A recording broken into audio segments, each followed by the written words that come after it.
আমি আগাগোড়াই রাজধানীতে বেড়ে ওঠা মানুষ। স্কুল, কলেজ, বিশ্ববিদ্যালয় সব ঢাকাতেই ছিল, কিন্তু বর্তমানে চাকরি করছি ঢাকার বাইরে। মূলত ভালো বেতন এবং অন্যান্য সুযোগ সুবিধার লোভেই এখানে আসা। আমার পরিচিত বলতে এখানে কেউ নেই।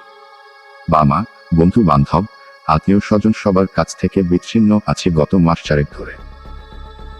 প্রথম কয়েকদিন খুব খারাপ লেগেছিল। পরিবারের মানুষগুলোর কাছ থেকে কখনো দূরে থাকতে হয়নি বলে তাদের অভাবও কোনোদিন অনুভব করিনি। আসলে মানুষ যখন নিয়মিত কাউকে দেখে, কারো সাথে মেশে, তার অভাব কখনো বোধ করে না, বরং তার নিয়মিত উপস্থিতিই মাঝে মধ্যে একঘেয়ে লাগে। আমাদের কোম্পানিতে স্টাফদের থাকার জন্য একটি আলাদা কোয়ার্টারের ব্যবস্থা আছে। সমস্যা একটাই, তা হলো এক রুম দুজনকে শেয়ার করতে হয়। আমার রুমমেট হলেন আদিল ভাই। তিনি আমার ডিপার্টমেন্টেই কাজ করেন। আদিল ভাইকে পছন্দ করে এমন একজন লোকও অফিসে নেই। অপছন্দের কারণটা 2-1 দিনের মাথায় বেশ ভালোভাবেই বুঝতে পেরেছিলাম। উনি কখনোই কোনো কথা সোজাভাবে বলেন না। প্রত্যেকটা কথার মধ্যে একটা খোঁচা থাকবেই। আকার ইঙ্গিতে, ভাবভঙ্গিতে সবসময় বোঝাতে চেষ্টা করেন যে তার চেয়ে জ্ঞানী এবং দক্ষ লোক এই অফিসে আর কেউ নেই। আর চোখে মুখে সর্বদাই কেমন যেন একটা রহস্যের আভা দেখতে পাওয়া যায়। ভাবখানা এমন যে উনি কোনো আধ্যাত্মিক টাইপের লোক। অফিসের মোটামুটি সব কলিগের সাথেই নাকি অন্তত একবার হলেও তার কথা কাটাকাটি হয়েছে। ইদানিং অবশ্য সবাই তাকে যথাসম্ভব এড়িয়ে চলার চেষ্টা করেন। আমার এমনই পোড়া কপাল যে এই লোকই আমার রুমমেট। একসাথে একই রুমে থাকলে মানুষের বিমূঢ়তিগুলো খুব চোখে পড়ে। প্রত্যেকটা মানুষেরই অবশ্য কিছু না কিছু বিমূঢ়তি থাকে, সেটা মেনে নেয়াই যায়, কিন্তু এই লোকের বিমূঢ়তির কোনো শেষ নেই। তাছাড়া মাঝে মধ্যে এমন উদ্ধত্তপূর্ণ কথাবার্তা বলেন যে হজম করা খুব কষ্ট হয়ে পড়ে। মোট কথা, কোনো সুস্থ মানুষের পক্ষে তার সাথে এক রুমে থাকা প্রায় অসম্ভব। 3-4 দিনের মাথায় আমার নাভিশ্বাস উঠে গেল। আমি অফিসের আর একজন সিনিয়র কলিগ রেহান ভাইয়ের সাথে আমার সমস্যার কথা শেয়ার করলাম। রেহান ভাইয়ের সাথে প্রথম দিন থেকেই আমার একটা সুসম্পর্ক গড়ে উঠেছে। উনি জানালেন যে কেউই নাকি আদিলের রুমে বেশি দিন টিকতে পারে নাই। ওই রুমে নাকি একটা বেড বেশিরভাগ সময় ফাঁকাই থাকে। তবে তিনি আমাকে হুট করে রুম না ছাড়ার পরামর্শ দিলেন। কারণ হিসেবে বললেন যে আদিল মারাত্মক বিরিঙ্গিবাজ ও ঝগড়াটে লোক। রুম ছাড়ার মতো ছোট একটা ঘটনাকে বিশাল ইস্যু বানিয়ে গ্যাঞ্জাম ক্যাচাল সৃষ্টি করবে, এটা মোটামুটি নিশ্চিত। আমার মত, একজন নতুন এমপ্লয়ির জন্য সেটা নাকি মতো সুখকর হবে না। কিন্তু এদিকে তো আমার জান যায় অবস্থা। মাঝে মাঝে আদিলের উপর মেজাজ এমন খারাপ হয় যে ইচ্ছে করে বাম হাতে একটা থাপ্পড় লাগায়। এই তো সেদিন, কথা নাই বার্তা নাই, রাত 3টার দিকে হঠাৎ আমাকে ডাকতেছে, তাও আবার উচ্চস্বরে। আমি তো হুড়মুড় করে জেগে উঠলাম। উঠে দেখি উনি একটা নিভানো সিগারেট মুখে নিয়ে বসে আছেন। আমার দিকে তাকিয়ে জিজ্ঞেস করলেন, আপনি কি ঘুমিয়ে পড়েছিলেন?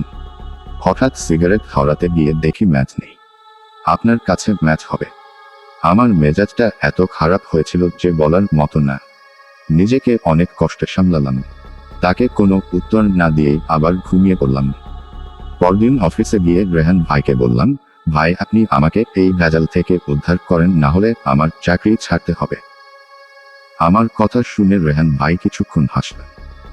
তারপর বললেন, আসলে আপনাকে আগে কোনোদিন রুম শেয়ার করতে হয়নি, তো তাই আপনি একটু বেশি বেকায়দায় পড়ে গেছেন।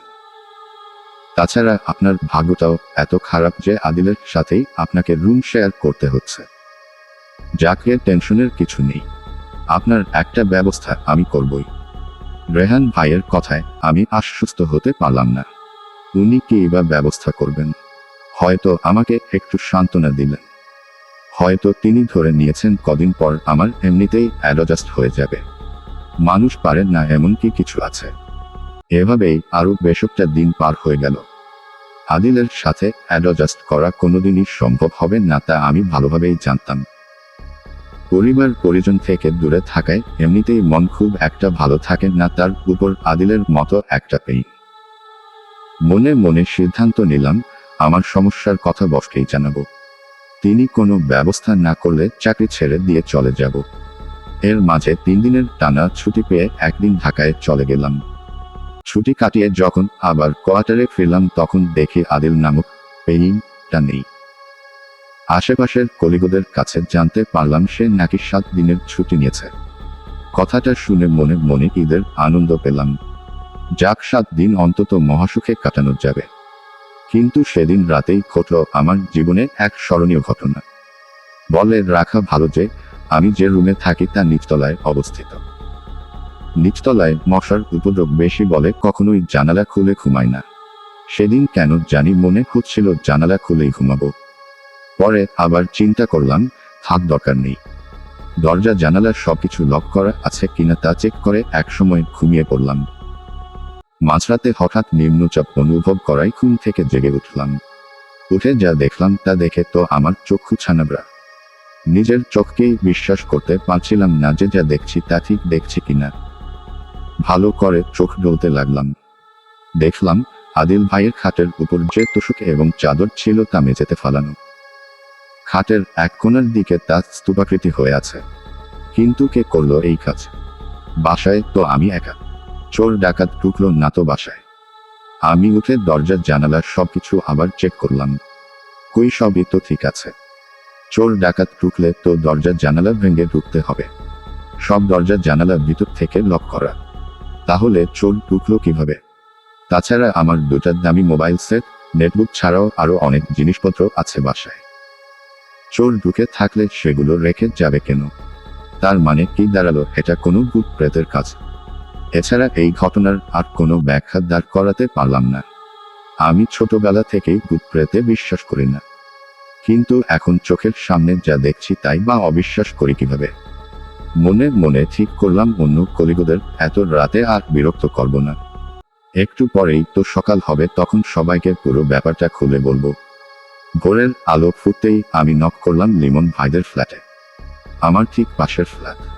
এত সকালে আমাকে দেখে একটু অবাকই হলেন লিমন ভাই। আমি লিমন ভাইকে রুমে নিয়ে আসলাম। পুরো ব্যাপারটা খুলে বললাম। উনি আমার কথা শুনে হতভম্ব হয়ে গেলেন। আমার দিকে অবাক দৃষ্টিতে তাকিয়ে জিজ্ঞেস করলেন, তার মানে আপনি বোঝাতে চাচ্ছেন এগুলা ভূতের কাজ? দেখেন, আমি এসব অতিপ্রাকৃতিক ব্যাপার স্যাপার একদমই বিশ্বাস করি না। আপনার নিশ্চয়ই কোনো ভুল হচ্ছে। হয়তো আপনি ঠিকমতো দরজা লক করে ঘুমাননি। দরজা খোলা ছিল এবং খোলা দরজা দিয়ে কেউ ঢুকে এই কাজ করেছে। আমি লিমন ভাইকে বললাম, ভাই, আমারও আপনার মতোই এরকম কিছু একটা সন্দেহ হচ্ছিল। তাই সবার প্রথমে দরজা খোলা আছে কি না তা চেক করেছি। আর খামাখা তো আমার এরকম একটা নাটক সাজানোর কোনো দরকার নেই, তাই না? লিমন ভাই হেসে বললেন, আমি কি বলেছি নাকি আপনি নাটক সাজিয়েছেন? তবে আমার মনে হচ্ছে ঘুমের ঘোরে কাজটা আপনিই করেছেন, কিন্তু এখন আর মনে করতে পারছেন না। লিমন ভাইয়ের কথা শুনে আমার মেজাজ প্রচণ্ড খারাপ হয়ে গেল। আমি চিৎকার করে বললাম, তার মানে আপনি বলতে চাচ্ছেন আমি সিজোফ্রেনিক? আমার চিৎকার শুনে দেখি রেহান ভাই হাজির। উনি আমার সব কথা শুনে বললেন, আচ্ছা, আপনি কি নিশ্চিত যে আপনার কোনো কিছুই খাওয়া যায়নি? আপনি একটু ভালো করে দেখবেন সবকিছু ঠিকঠাক আছে কিনা। আমি রেহান ভাইকে বললাম, ভাই, আপনারা কেন বিশ্বাস করছেন না যে এখানে চোর ঢোকেন? এখানে অন্যরকম কিছু একটা ঘটেছে। রেহান ভাই বললেন, আপনি এই মুহূর্তে মেন্টাল স্ট্রেসের মধ্যে আছেন। এই অবস্থায় স্বাভাবিক চিন্তা করাটা কঠিন। আমি যা বলি শুনুন। একটু ভালো করে খোঁজ করুন যে আপনার কিছু খোয়া গেছে কিনা। রেহান ভাইয়ের কথা শুনে মাথা ঠান্ডা করার চেষ্টা করলাম। হঠাৎ মনে হলো যে আমার মানিব্যাগটা চোখে পড়ছে না। তন্ন তন্ন করে সারা রুম খুঁজলাম, কিন্তু মানিব্যাগটা আর খুঁজে পেলাম না। আমার মনে পড়ল যে কাল রাতে আমি আমার মানিব্যাগটা রেখেছিলাম আদিল ভাইয়ের খাটের উপর। রেহান ভাই বললেন, কাল রাতে একটা চোর আমার রুমের জানালাও খোলার চেষ্টা করেছে, কিন্তু ভিতর থেকে লক করা ছিল বলে খুলতে পারেনি।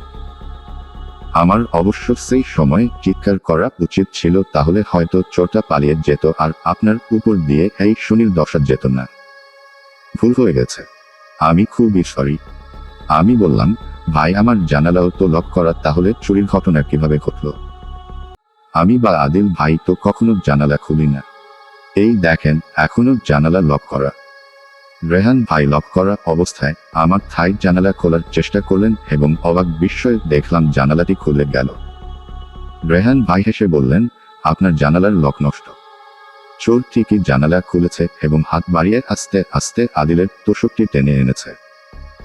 তার চুরির লক্ষ্যবস্তু ছিল আপনার মানিব্যাগটি, যা আপনি ভুলে আদিলের বিছানার উপর রেখে ঘুমিয়ে পড়েছিলেন। তবে রসিক চোর যখন শেষে জানালাটা টেনে ঠিক আগের অবস্থায় রেখে গেছে, তাই তাৎক্ষণিকভাবে চুরির ব্যাপারটা আপনার মাথাতেই আসেনি। রেহান ভাইয়ের কথা শুনে লিমন ভাই হো হো করে হাসতে লাগলেন। আমাকে টিটকিরির সুরে বললেন, ভাই আমি আপনার কথা শুনে কিন্তু একটা সময় বিশ্বাসই করে ফেলছিলাম যে এটা ভূতের কাণ্ড। আপনি আমার এতদিনের লালিত বিশ্বাস মাত্র কয়েক মিনিটের মধ্যেই প্রায় ভেঙে ফেলেছিলেন। হা হা হা হা হা। উনার কথা শুনে আমিও হেসে দিলাম। রেহান ভাই আমাকে বললেন, এখন অফিসে গিয়ে পুরো ব্যাপারটা বসকে জানান। গিয়ে বলেন যে এই রুমে আপনি মোটেও নিরাপদ না, আর দোতলায় জহির সাহেবের রুমে একটা বেড খালি আছে। আপনি বসকে বলে আজকেই সেখানে উঠে যান। আমি বসকে পুরো ব্যাপারটা জানালাম। উনি কোয়ার্টারটির সিকিউরিটি ম্যাটার নিয়ে খুবই কনসার্নড হলেন এবং পুরো ব্যাপারটার জন্য দুঃখ প্রকাশ করলেন। আমি সেদিনই আমার রুম চেঞ্জ করে ফেললাম। সেদিন থেকে আজ অবধি বেশ শান্তিতে আছি। আমি এখন আদিল থেকে মুক্ত। যদিও আমার মানিব্যাগে 1005 টাকা ছিল এবং বেশ কিছু গুরুত্বপূর্ণ কিছু কাগজ ছিল, কিন্তু এটা কোনো ব্যাপারই না। না, মানিব্যাগটা চুরি না হলে তো আর আদিলের মতো মহাপেইন থেকে মুক্ত হতে পারতাম না এত সহজে। ঘটনার সপ্তাহখানেক পর একদিন রেহান ভাই আমার সেই হারানো মানিব্যাগ আমার হাতে তুলে দিলেন। আমি অবাক হয়ে উনাকে জিজ্ঞেস করলাম, এটা আপনি এতদিন পর কোথায় পেলেন? উনি রহস্যমাখা একটা হাসি দিয়ে বললেন, আমি কিন্তু কথা দিয়েছিলাম যে আপনাকে আদিল থেকে মুক্ত করার একটা ব্যবস্থা করবই।